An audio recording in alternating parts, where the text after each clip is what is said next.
বাবা রোজ ছেঁড়া জুতা পরে মসজিদে যেত।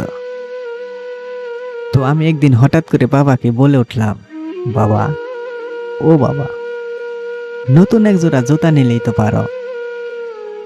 বাবা মুচকি হেসে বলল, আরে খোকা, আগে তোর স্কুলে যাওয়ার জুতা, তারপরে না হয় আমার চিন্তা।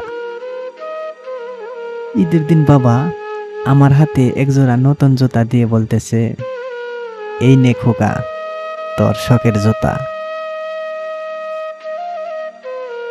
আমি খুশিতে লাফিয়ে উঠলাম, সাথে সাথে বাবাকে জড়িয়ে ধরে বললাম, বাবা, তুমি অনেক ভালো। সেই দিন রাতে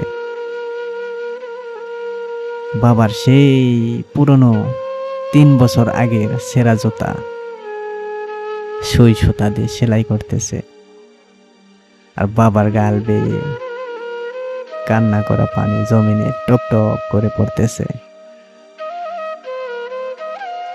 তখন মনে মনে ভাবলাম, আমার সুখের জন্য এই বছর আমার বাবার জুতা কেনা হলো না।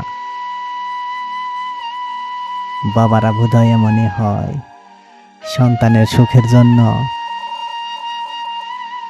নিজের সুখ মাটি চাপা দিতে একটু দ্বিধাবোধ করে না। বাবারা বোধহয় এমনই হয়, নিজের পা কেটে যাবে তবু সন্তানের পায়ে কাঁটা বিঁধতে দেবে না। আর আমরা নিমক হারাম সেই বাবাকেই প্রতিষ্ঠিত হওয়ার পরে বৃদ্ধাশ্রমে দিয়ে আসি। ওই বাবার আশ্রয় হয় বৃদ্ধাশ্রম।